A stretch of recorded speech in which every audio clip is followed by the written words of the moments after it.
Talent അക്കാദമിയുടെ online current affairs ക്ലാസ്സിലേക്ക് സ്വാഗതം.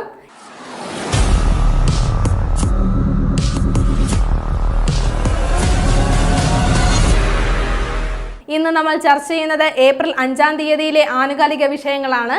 ക്ലാസ്സുമായി ബന്ധപ്പെട്ട നോട്ടുകൾ ടാലന്റ് അക്കാദമിയുടെ ടെലഗ്രാം ചാനലിലും അതേപോലെ വാട്സപ്പ് ഗ്രൂപ്പുകളിലും ലഭ്യമാണ്. ക്ലാസ്സുമായി ബന്ധപ്പെട്ട എക്സാമുകൾ നിങ്ങൾക്ക് എഴുതി പരിശീലിക്കാവുന്നതാണ്. എക്സാമുകൾ നെയ്യാർ ആപ്പിൽ ലഭ്യമാണ്. ഡിസ്ക്രിപ്ഷൻ ബോക്സിലെ ലിങ്ക് വഴി ചാനലിൽ ജോയിൻ ചെയ്യാം. വരൂ ക്ലാസ്സിലേക്ക് കടക്കാം. കേരള PSC LGS 2024 എക്സാമിനായി തയ്യാറെടുക്കുന്നവർക്കായി ടാലന്റ് അക്കാദമി ഒരുക്കിയിരിക്കുന്നു LGS 2024 റാങ്ക് ഫയൽ. 2 വോളിയങ്ങളിലായിട്ടാണ് ഈ ഒരു റാങ്ക് ഫയൽ നിങ്ങൾക്ക് ലഭ്യമാകുന്നത്. നിങ്ങളുടെ അടുത്തുള്ള ബുക്ക് സ്റ്റോളുകൾ വഴിയോ ടാലന്റ് അക്കാദമിയുടെ ഒഫീഷ്യൽ വെബ്സൈറ്റ് ആയ talentkerala.com വഴിയോ ഇ-കൊമേഴ്സ് പ്ലാറ്റ്ഫോമുകളായിട്ടുള്ള ആമസോൺ, ഫ്ലിപ്കാർട്ട് വഴിയോ ഈ ബുക്ക് നിങ്ങൾക്ക് സ്വന്തമാക്കാവുന്നതാണ്. അപ്പോൾ വേഗം തന്നെ LGS 2024 റാങ്ക് ഫയൽ സ്വന്തമാക്കുക. ഇന്ന് നമ്മൾ ആദ്യം ചർച്ച ചെയ്യുന്നത് ഇന്നത്തെ ദിവസത്തെ പ്രത്യേകതയാണ്. ഇന്ന് ഏപ്രിൽ 5 അന്താരാഷ്ട്ര മനസാക്ഷി ദിനമായി ആചരിക്കുന്നു. അപ്പോൾ ഏപ്രിൽ 5-ന്റെ പ്രത്യേകത എന്താണ്? അന്താരാഷ്ട്ര മനസാക്ഷി ദിനമാണ്. ഇനി എന്തുകൊണ്ടാണ് ഏപ്രിൽ 5 അന്താരാഷ്ട്ര മനസാക്ഷി ദിനമായി ആചരിക്കുന്നതെന്ന് നോക്കാം. സ്നേഹത്തോടും മനസാക്ഷിയോടും കൂടിയുള്ള സമാധാനപരമായ സംസ്കാരം പ്രോത്സാഹിപ്പിക്കപ്പെടുന്നതിനായി ഏപ്രിൽ 5 നമ്മൾ അന്താരാഷ്ട്ര മനസാക്ഷി ദിനമായി ആചരിക്കുന്നു. അപ്പോൾ ഏപ്രിൽ 5-ന്റെ പ്രത്യേകത ഓർത്തുവെക്കുക. അന്താരാഷ്ട്ര മനസാക്ഷി ദിനമായാണ് ആചരിക്കുന്നത്. ഇന്ന് നമ്മൾ ആദ്യം ചർച്ച ചെയ്യുന്നത് ഒരു അപ്പോയിന്റ്മെന്റ് ആണ്. അടുത്തിടെ പോർച്ചുഗൽ പ്രധാനമന്ത്രിയായി നിയമിതനായത് ആരെന്നാണ്? ഏത് രാജ്യത്തിന്റെയാണ്? പോർച്ചുഗലിന്റെ പ്രധാനമന്ത്രിയായി അടുത്തിടെ നിയമിതനായത് ആരാണ്? ലൂയിസ് മൊണ്ടനെഗ്രോ. ആരാണ്? ലൂയിസ് മൊണ്ടനെഗ്രോയാണ് അടുത്തിടെ പോർച്ചുഗലിന്റെ പ്രധാനമന്ത്രിയാണ്. ആരാണ്? പ്രധാനമന്ത്രിയാണ്. പോർച്ചുഗലിന്റെ പ്രധാനമന്ത്രിയായി നിയമിതനായത് ആരാണ്? ലൂയിസ് മൊണ്ടനെഗ്രോയാണ്. അതോടൊപ്പം ഓർത്തു വെക്കുക, പോർച്ചുഗലിന്റെ പ്രസിഡന്റ് ആരാണെന്ന്? മാർസലോ റെബേലോ ഡെ സോസ. ആരാണ്? മാർസലോ റെബേലോ ഡെ സോസയാണ് പോർച്ചുഗലിന്റെ പ്രസിഡന്റ്. അപ്പോൾ നമ്മൾ ചർച്ച ചെയ്തത് ഒരു അപ്പോയിന്റ്മെന്റ് ആണ്. പോർച്ചുഗലിന്റെ പ്രധാനമന്ത്രിയായി അടുത്തിടെ നിയമിതനായത് ആരാണ്? ലൂയിസ് മൊണ്ടനെഗ്രോ ആണ്. വീണ്ടും ഒരു അപ്പോയിന്റ്മെന്റ് ആണ് നമ്മൾ ചർച്ച ചെയ്യുന്നത്. ലോകബാങ്കിന്റെ സാമ്പത്തിക ഉപദേശക സമിതിയിൽ അടുത്തിടെ അംഗമായ ഇന്ത്യൻ വംശജൻ ആരെന്നാണ്? അപ്പോൾ ഓർത്തു വെക്കുക, ലോകബാങ്കിന്റെ ഉപദേശക സമിതിയിൽ അടുത്തിടെ അംഗമായ ഇന്ത്യൻ വംശജൻ ആരാണ്? രാകേഷ് മോഹൻ. ആരാണ്? രാകേഷ് മോഹനാണ് ലോകബാങ്കിന്റെ സാമ്പത്തിക ഉപദേശക സമിതിയിൽ അംഗമായത്. അതോടൊപ്പം ഓർത്തു വെക്കുക, വേൾഡ് ബാങ്ക് സ്ഥാപിതമായത് എന്നാണ്? 1944-ലാണ് ലോകബാങ്ക് സ്ഥാപിതമായത്. ആസ്ഥാനം എവിടെയാണെന്ന് കൂടി ഓർത്തു വെക്കുക. വാഷിംഗ്ടൺ DC ആണ് ലോകബാങ്കിന്റെ, നമ്മുടെ വേൾഡ് ബാങ്കിന്റെ ആസ്ഥാനം. അതോടൊപ്പം ഓർത്തു വെക്കുക, ലോകബാങ്കിന്റെ പ്രസിഡന്റ് ആരാണ്? അജയ് ബാങ്കയാണ്. ആരാണ്? അജയ് ബാങ്കയാണ്. ഇന്ത്യൻ വംശജനായിട്ടുള്ള അജയ് ബാങ്കിന്റെയാണ് ലോകബാങ്കിന്റെ പ്രസിഡന്റ്. അദ്ദേഹം എത്രാമത് പ്രസിഡന്റ് ആണ്? 14ാമത് പ്രസിഡന്റ് ആണ്. ലോകബാങ്കിന്റെ 14ാമത് പ്രസിഡന്റ് ആണ് ആര്? അജയ് ബാങ്ക. ഇന്ത്യൻ വംശജനാണ് എന്നുള്ള കാര്യം ഓർത്തു വെക്കുക. അപ്പോൾ നമ്മൾ ചർച്ച ചെയ്ത പോയിന്റ്, ലോകബാങ്കിന്റെ സാമ്പത്തിക ഉപദേശക സമിതിയിൽ അംഗമായ ഇന്ത്യൻ വംശജൻ ആരെന്നാണ്? ആരാണ്? രാകേഷ് മോഹനാണ്. ലോകബാങ്ക് സ്ഥാപിതമായത് 1944-ലാണ്. ആസ്ഥാനം എവിടെയാണ്? വാഷിംഗ്ടൺ DC ആണ്. അതേപോലെ ലോകബാങ്കിന്റെ പ്രസിഡന്റ് ആരാണ്? ഇന്ത്യൻ വംശജനായിട്ടുള്ള അജയ് ബാങ്കയാണ്. 14ാമത് പ്രസിഡന്റ് ആണ്. ഇനി നമ്മൾ ചർച്ച ചെയ്യുന്ന പോയിന്റ് ഒരു കണ്ടുപിടുത്തമാണ്. എന്താണ്? ആദ്യ കാർ T സെൽ തെറാപ്പിയാണ്. എന്താണ്? ഇന്ത്യയിൽ തദ്ദേശീയമായി വികസിപ്പിച്ച ആദ്യ കാർ T സെൽ തെറാപ്പിയാണ്. എന്താണ് ഈ തെറാപ്പിക്ക് നൽകിയിരിക്കുന്ന പേര്? നെക്സ്കാർ 90. എന്താണ്? നെക്സ്കാർ 90 എന്നാണ് ഈ ഒരു തെറാപ്പിയുടെ പേര്. ഇനി എന്തിനു വേണ്ടിയിട്ടുള്ളതാണ് ഈ ഒരു തെറാപ്പി എന്നുള്ളത് ഓർത്തു വെക്കുക. അർബുദ ചികിത്സക്കായിട്ടുള്ള ഒരു ജീൻ തെറാപ്പിയാണ് എന്ത്? നെക്സ്കാർ 90 എന്നുള്ളത്. അപ്പോൾ എന്താണ്? ഇന്ത്യയെ തദ്ദേശീയമായി വികസിപ്പിച്ച ആദ്യ കാർ T സെൽ തെറാപ്പിയാണ് എന്ത്? നെക്സ്കാർ 90 എന്നുള്ളത് അർബുദ ചികിത്സയ്ക്ക് വേണ്ടിയിട്ടുള്ള ജീൻ തെറാപ്പിയാണ് ഇതെന്ന് കൂടി ഓർത്തുവെക്കുക. IIT മുംബൈയുടെ ഇമ്മ്യൂണോ ആക്ടും അതേപോലെ തന്നെ ടാറ്റ മെമ്മോറിയൽ ഹോസ്പിറ്റലും ചേർന്നിട്ടാണ് ഈ ഒരു തെറാപ്പി വികസിപ്പിച്ചെടുത്തത്. അപ്പോൾ നമ്മൾ ചർച്ച ചെയ്ത പോയിന്റ് ഇന്ത്യയിൽ തദ്ദേശീയമായി വികസിപ്പിച്ച ആദ്യ കാർ ടി സെൽ തെറാപ്പി ഏതാണ് നെക്സ്കാർ 90 ആണ്. എന്തിനു വേണ്ടിയിട്ടുള്ളതാണ്? അർബുദ ചികിത്സയ്ക്ക് വേണ്ടിയിട്ടുള്ള ഒരു ജീൻ തെറാപ്പിയാണിത്. അടുത്ത നമ്മൾ ചർച്ച ചെയ്യുന്ന പോയിന്റ് ഇതാണ്. ആയുധ സംവിധാനങ്ങൾക്കായുള്ള DRDOയുടെ പരീക്ഷണ കേന്ദ്രം സ്ഥാപിതമാകുന്നത് എവിടെയാണ്? പശ്ചിമ ബംഗാളിലാണ്. ആരുടെയാണെന്ന് ഓർത്തു വെക്കുക? DRDOയുടെ ഡിഫൻസ് റിസർച്ച് ആൻഡ് ഡെവലപ്മെന്റ് ഓർഗനൈസേഷന്റെ പരീക്ഷണ കേന്ദ്രമാണ്. എന്തിനു വേണ്ടിയിട്ടുള്ളതാണ്? ആയുധ സംവിധാനങ്ങൾക്ക് വേണ്ടിയിട്ടുള്ളതാണ് ഈ ഒരു പരീക്ഷണ കേന്ദ്രം. എവിടെയാണ് സ്ഥാപിതമാകുന്നത്? പശ്ചിമ ബംഗാളിലാണ് സ്ഥാപിതമാകുന്നത്. അതോടൊപ്പം ഓർത്തു വെക്കുക, DRDO സ്ഥാപിതമായത് എന്നാണ് 1958ലാണ് സ്ഥാപിതമായത്. DRDOയുടെ ആസ്ഥാനം എവിടെയാണ്? ന്യൂഡൽഹിയാണ് DRDOയുടെ ആസ്ഥാനം. അപ്പോൾ നമ്മൾ ചർച്ച ചെയ്ത പോയിന്റ് ഓർത്തു വെക്കുക. ആയുധ സംവിധാനങ്ങൾക്കായിട്ടുള്ള DRDOയുടെ പരീക്ഷണ കേന്ദ്രം സ്ഥാപിതമാവുന്നത് എവിടെയാണ്? പശ്ചിമ ബംഗാളിലാണ്. നാറ്റോ എന്ന സംഘടനയെ കുറിച്ചാണ് നമ്മൾ ഇനി ചർച്ച ചെയ്യുന്നത്. 2024 75 വർഷം പൂർത്തിയാക്കിയ അന്താരാഷ്ട്ര സംഘടന ഏതാണ്? നാറ്റോയാണ്. ഏത് വർഷമാണ്? 2024 75 വർഷം പൂർത്തീകരിക്കുകയാണ്. 75 വർഷം പൂർത്തീകരിക്കുകയാണ്. അങ്ങനെയാണെങ്കിൽ നാറ്റോ സ്ഥാപിതമായത് എന്നാണെന്ന് ഓർത്തു വെക്കുക. 1949ലാണ്. 1949 ഏപ്രിൽ 4നാണ് നാറ്റോ സ്ഥാപിതമായത്. നാറ്റോയുടെ ഫുൾ ഫോം എന്താണ്? നോർത്ത് അറ്റ്ലാന്റിക് ട്രീറ്റി ഓർഗനൈസേഷൻ എന്നുള്ളതാണ് നാറ്റോയുടെ ഫുൾ ഫോം. അപ്പോൾ 2024 75 വർഷം പൂർത്തിയാക്കിയ അന്താരാഷ്ട്ര സംഘടന ഏതാണ്? നാറ്റോയാണ്. 1949 ഏപ്രിൽ 4നാണ് നാറ്റോ രൂപീകൃതമായത്. ആ കാര്യം ഓർത്തു വെക്കുക. നിലവിൽ എത്ര രാജ്യങ്ങളാണ് നാറ്റോയിലുള്ളത്? 32 രാജ്യങ്ങളാണ് നാറ്റോയിൽ നിലവിലുള്ളത്. 32ാമത് രാജ്യം ഏതാണ്? നാറ്റോയിൽ അംഗമായ 32ാമത് രാജ്യം ഏതാണ്? സ്വീഡനാണ്. 31ാമത് രാജ്യം ഏതാണ്? നാറ്റോയിൽ അംഗമായ 31ാമത് രാജ്യം ഫിൻലാൻഡാണ്. അതോടൊപ്പം ഓർത്തു വെക്കുക, നാറ്റോയുടെ നിലവിലെ സെക്രട്ടറി ജനറൽ ആരാണ്? ജെൻസ് സ്റ്റോൾട്ടൻബർഗ് ആണ് നിലവിലെ നാറ്റോയുടെ സെക്രട്ടറി ജനറൽ. നാറ്റോയുടെ ആസ്ഥാനം എവിടെയാണെന്നും ഓർത്തു വെക്കുക. ബ്രസൽസ് ആണ് നാറ്റോയുടെ ആസ്ഥാനം. അപ്പോൾ നമ്മൾ ചർച്ച ചെയ്ത പോയിന്റ് എന്താണ്? 2024 75 വർഷം പൂർത്തിയാക്കിയ അന്താരാഷ്ട്ര സംഘടന ഏതാണ്? നാറ്റോയാണ്. നാറ്റോയുടെ പൂർണ്ണ രൂപം എന്താണെന്ന് നമ്മൾ ചർച്ച ചെയ്ത് നോർത്ത് അറ്റ്ലാന്റിക് ട്രീറ്റി ഓർഗനൈസേഷൻ എന്നുള്ളതാണ്. 1949 ഏപ്രിൽ 4നാണ് നാറ്റോ രൂപീകൃതമായത്. ബ്രസൽസ് ആണ് ആസ്ഥാനമായി പ്രവർത്തിക്കുന്നത്. അതുപോലെ തന്നെ നാറ്റോയിൽ എത്ര അംഗങ്ങളാണുള്ളത്? 32 അംഗങ്ങളാണ് നാറ്റോയിൽ നിലവിൽ ഉള്ളത്.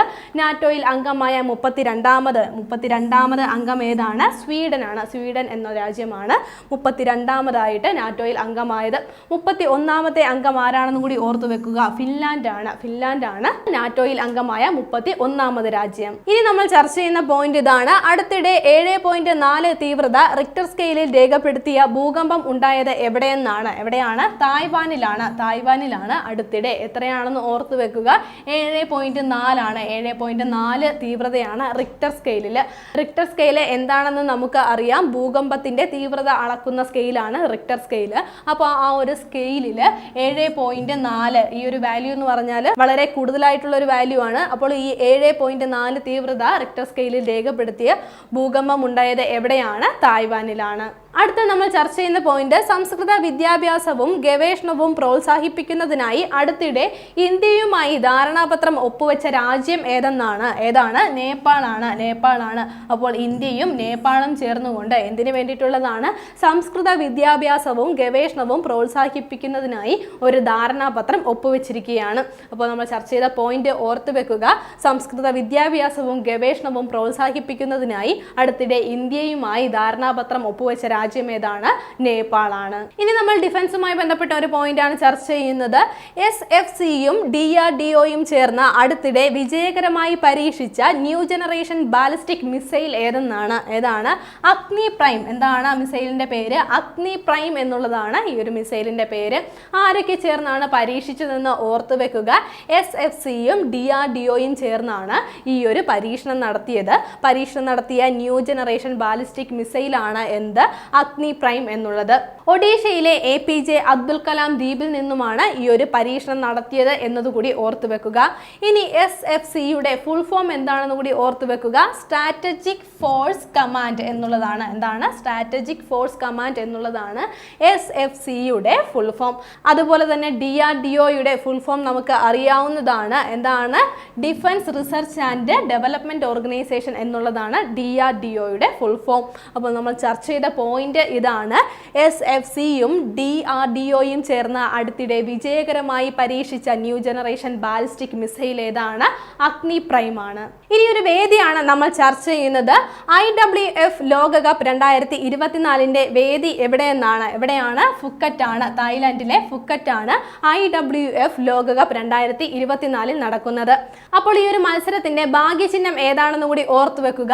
താവൂനു. എന്താണ്? താവൂനു എന്നുള്ള ഒരു കടലാമയാണ് ഈ ഒരു മത്സരത്തിന്റെ ഭാഗ്യചിഹ്നമായി വരുന്നത്. അതോടൊപ്പം ഓർത്തു വെക്കുക IWFന്റെ ഫുൾ ഫോം എന്താണ്? ഇന്റർനാഷണൽ വെയ്റ്റ് ലിഫ്റ്റിംഗ് ഫെഡറേഷൻ എന്നുള്ളതാണ് IWFന്റെ ഫുൾ ഫോം. അപ്പോൾ 2024 ഇന്റർനാഷണൽ വെയ്റ്റ് ലിഫ്റ്റിംഗ് ഫെഡറേഷൻ ലോകകപ്പിന്റെ വേദി എവിടെയാണ്? തായ്ലാന്റിലെ ഫുക്കറ്റ് ആണ് വേദിയായി വരുന്നത്. ഒരു റാങ്കിംഗ് ആണ് ഇനി നമ്മൾ ചർച്ച ചെയ്യുന്നത്. 2024 ഏപ്രിൽ മാസത്തിലെയാണ് നമ്മൾ ചർച്ച ചെയ്യുന്നത്. അപ്പോൾ ഈ വർഷം തന്നെ ഈ ഒരു റാങ്കിങ് മാറാൻ സാധ്യതയുണ്ട്. അപ്പോൾ 2024 ഏപ്രിലിലെ ഫിഫ റാങ്കിങ്ങിൽ ഇന്ത്യൻ പുരുഷ ഫുട്ബോൾ ടീമിന്റെ സ്ഥാനം എത്രാം സ്ഥാനത്താണ്? 121 സ്ഥാനമാണുള്ളത്. എന്താണ്? 2024 ഏപ്രിൽ മാസത്തിലെ ഫിഫ റാങ്കിങ് ഇന്ത്യൻ പുരുഷ ഫുട്ബോൾ ടീമിന്റെ റാങ്ക് എത്രയാണ്? 121 ആണ്. പ്രധാനമായിട്ടും ഓർത്തു വെക്കേണ്ട ഒരു പോയിന്റ് ആണ്. ഇനി ഈ ഒരു റാങ്കിങ്ങിൽ 1-ാം സ്ഥാനത്തുള്ളത് ഏത് രാജ്യമാണെന്ന് ഓർത്തു വെക്കുക.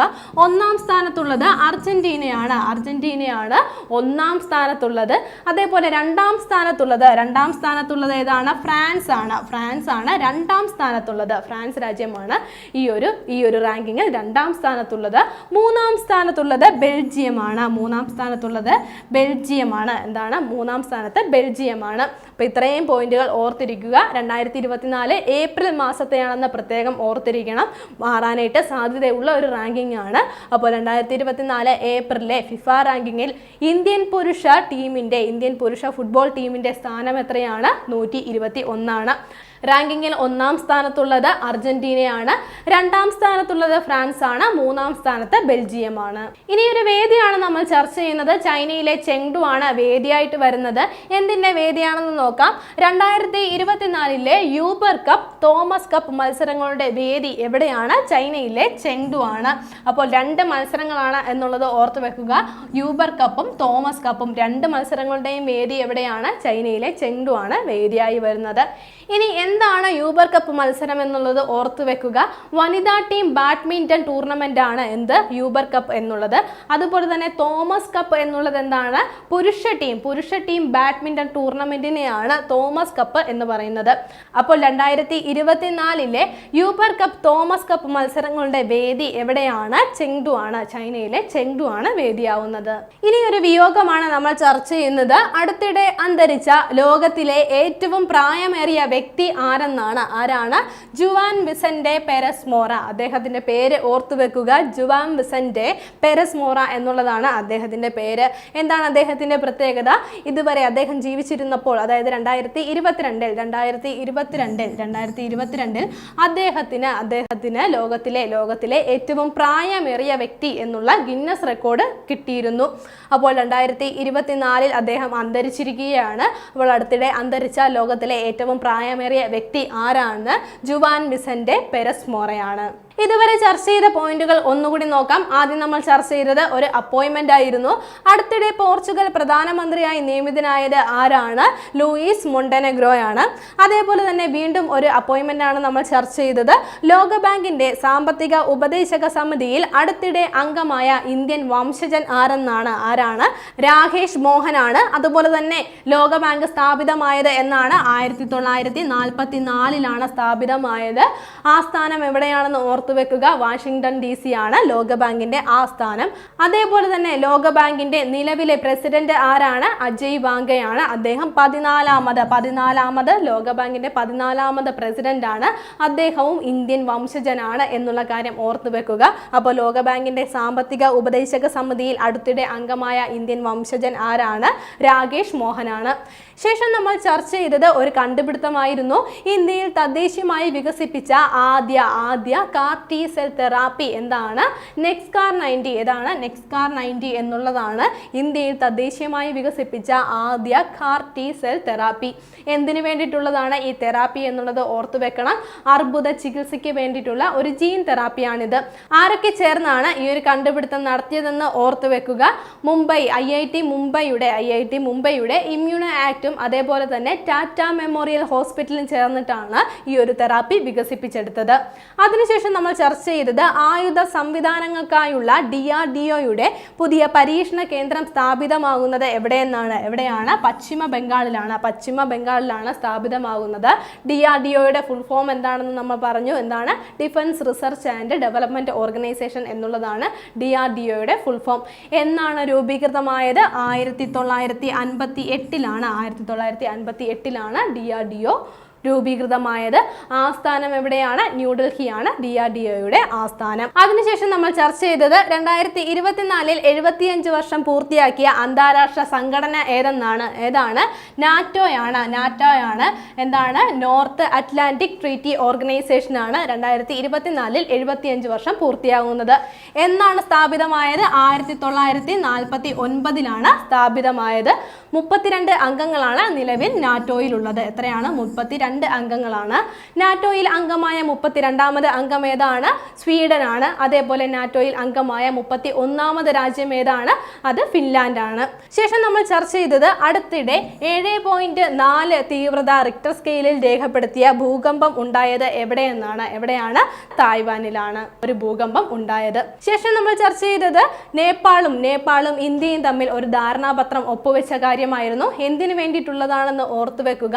സംസ്കൃത വിദ്യാഭ്യാസവും ഗവേഷണവും പ്രോത്സാഹിപ്പിക്കുന്നതിനായി അടുത്തിടെ ഇന്ത്യയുമായി ധാരണാപത്രം ഒപ്പുവെച്ചത് ആരാണ്? നേപ്പാളാണ്. അതിനുശേഷം നമ്മൾ ചർച്ച ചെയ്ത പോയിന്റ് ഇതായിരുന്നു. SFCയും DRDOയും ചേർന്ന് അടുത്തിടെ വിജയകരമായി പരീക്ഷിച്ച ന്യൂ ജനറേഷൻ ബാലിസ്റ്റിക് മിസൈൽ ഏതാണ്? അഗ്നി പ്രൈം എന്നുള്ളതാണ്. അതിനുശേഷം സ്പോർട്സുമായി ബന്ധപ്പെട്ട ഒരു പോയിന്റ് ആണ് നമ്മൾ ചർച്ച ചെയ്തത്. IWF ലോകകപ്പ് 2024 വേദി എവിടെയാണ്? ഫുക്കറ്റാണ് 2024 നടക്കുന്ന IWF ലോകകപ്പിന്റെ വേദിയാകുന്നത്. തായ്ലാന്റിലെ ഫുക്കറ്റിൽ വെച്ചാണ് ഈ ഒരു മത്സരം നടക്കുന്നത്. മത്സരത്തിന്റെ ഭാഗ്യചിഹ്നം എന്താണെന്ന് കൂടി ഓർത്തു വെക്കുക. താവുനു എന്നുള്ള കടലാമയാണ് ഈ ഒരു മത്സരത്തിന്റെ ഭാഗ്യചിഹ്നം. ഇനി IWFന്റെ ഫുൾ ഫോം എന്താണ്? ഇന്റർനാഷണൽ വെയ്റ്റ് ലിഫ്റ്റിംഗ് ഫെഡറേഷൻ എന്നുള്ളതാണ് IWFന്റെ ഫുൾ ഫോം. ശേഷം നമ്മൾ ചർച്ച ചെയ്തത് 2024 ഏപ്രിലിലെ ഫിഫ റാങ്കിങ്ങിൽ ഇന്ത്യൻ പുരുഷ ഫുട്ബോൾ ടീമിന്റെ റാങ്ക് എത്രാമത് റാങ്കാണുള്ളത്? 121ാം സ്ഥാനമാണ് ഇന്ത്യൻ പുരുഷ ഫുട്ബോൾ ടീമിന് ഈ ഒരു റാങ്കിംഗ് ലിസ്റ്റിൽ ഉള്ളത്. അതേപോലെ ഈ ഒരു റാങ്കിങ്ങിൽ 1ാം സ്ഥാനത്ത് വന്ന രാജ്യം ഏതാണ്? അർജന്റീനയാണ്. 2ാം സ്ഥാനത്ത് വന്ന രാജ്യം ഫ്രാൻസ് ആണ്. 3ാം സ്ഥാനത്ത് ബെൽജിയമാണ്. അപ്പോൾ 2024 ഏപ്രിലിലെ ഫിഫ റാങ്കിങ്ങിൽ ഇന്ത്യൻ പുരുഷ ഫുട്ബോൾ ടീമിന്റെ സ്ഥാനം എത്രയാണ്? 121ആണ്. ശേഷം നമ്മൾ ചർച്ച ചെയ്തത് ഒരു വേദിയായിരുന്നു. 2024 യൂബർ കപ്പ്, തോമസ് കപ്പ് മത്സരങ്ങളുടെ വേദി എവിടെയെന്നാണ്? ചൈനയിലെ ചെങ്ഡു ആണ് വേദിയാകുന്നത്. അതിനുശേഷം ഒരു വിയോഗമാണ് നമ്മൾ ചർച്ച ചെയ്തത്. അടുത്തിടെ അന്തരിച്ച ലോകത്തിലെ ഏറ്റവും പ്രായമേറിയ വ്യക്തി ആരാണ്? Juan Vincent Perez മോറയാണ്.